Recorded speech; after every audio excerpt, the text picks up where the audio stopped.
ចេញមកចង់បើ scale វាត្រូវគ្នាអានេះគឺ15 cm សូមមកត្រូវហើយ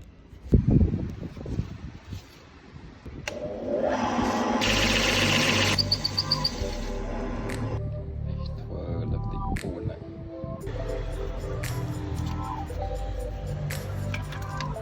ើយខ្ចាំងស៊ីន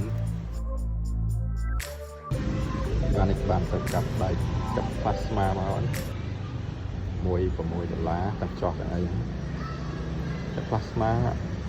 ស្មើកាប់អឡូស្អាតមែនទែន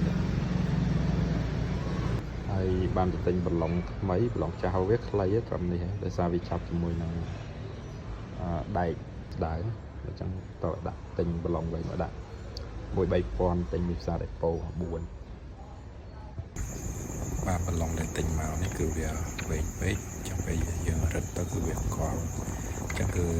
ខ្ញុំវាស់ຂະຫນាតឲ្យត្រឹមត្រូវកាត់ឡងឲ្យល្មម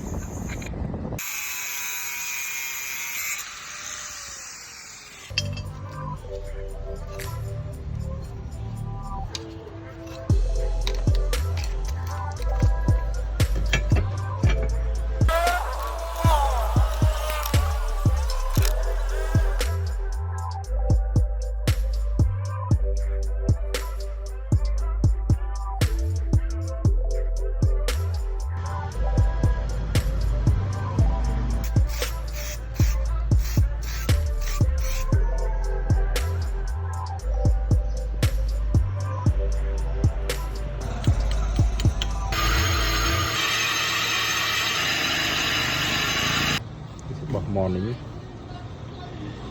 នេះយកមកកលឹង